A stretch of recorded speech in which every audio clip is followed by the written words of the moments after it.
Good morning and welcome to Valley News Now. I'm Adam Shalafood, and today I am joined by Courtney Caspers.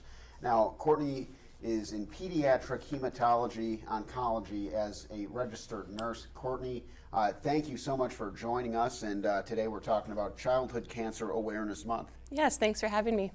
I'm happy to have you here in studio. A super important topic always, but definitely a focal point in the month of September. And so plenty to talk about within the realm here. But let's first talk a little bit about you and talk about your background and how you wound up working in this field. Yes, I actually started working in adult oncology. I started as a CNA, worked my way up as an LPN, went back to school, got my RN BSN. So I worked as a registered nurse in adult oncology. Then I transitioned about 2 years ago to pediatric oncology, where I started out as an infusion nurse, so I administered the chemotherapy, and then I transitioned into the role of a primary registered nurse. So I work closely with the oncologists and help develop the care plans, the therapy, the treatments, and I more so navigate the questions and coordinate the care with the patients. Well, let's talk about that transition. What went into your internal call to decide to go from adult to childhood treatment? Definitely. I would say the biggest push was I wanted to further my degree even more, and I was just able to be more hands-on in pediatric oncology. We do everything, whereas in the adult world, everything is split up, where nurses, you're either in infusion or you're with the adults, you're with radiation, where in pediatrics, you do everything. So you definitely get more experience.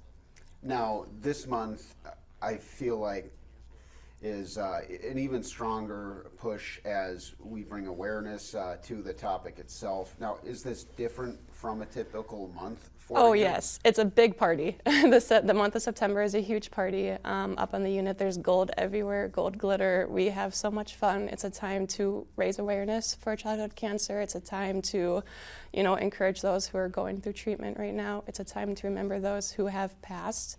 It's also a time to remember that, childhood cancer is, there's not much money that goes to childhood cancer research. Only 4% of funding goes to pediatric oncology, so we need to work to increase that number.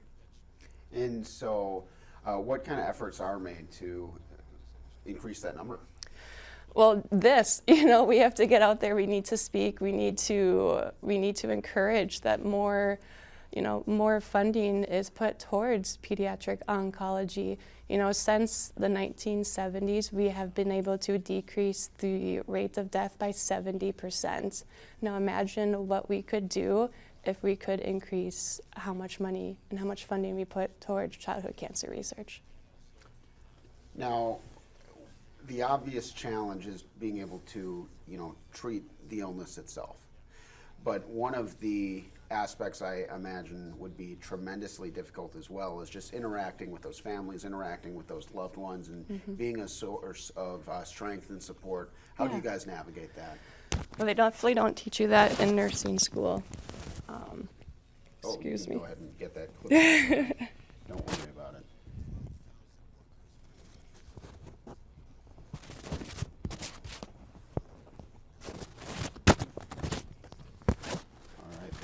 Is that better? Yeah, okay. That should work.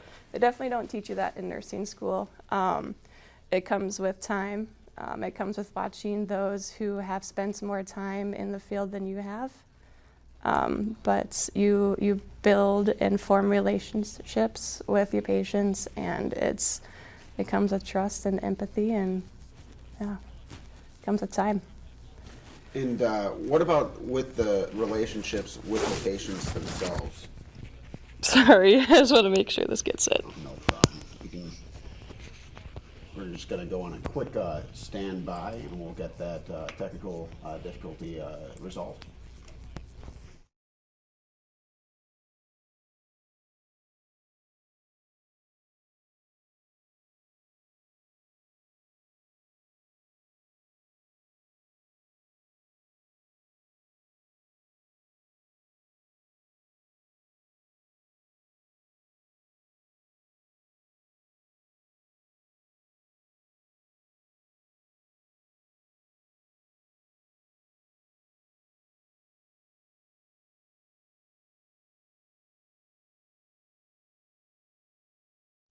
All right, we're back. Mics are ready to rock. And so we were just talking about what the relationship is like with those parents. Just talking to you a little bit before we started the interview, it sounds like it's one of the more fun parts of the job. Yes, definitely. So I say the most part that gets me is, you can poke and you can prod these little kids as often as you do, but yet they still come back and they want to play with you and they hug you every time they come back on the units and they run into your arms, and it's the best feeling in the world that they feel safe with you, no matter how many times that you access their port, you start an IV, you give them this toxic chemo, but they trust you and the parents trust you, and it's amazing to be able to be with them in the vulnerable moments. Now, one of the things we spoke about is the different ways you can treat children versus the ways you might treat an adult.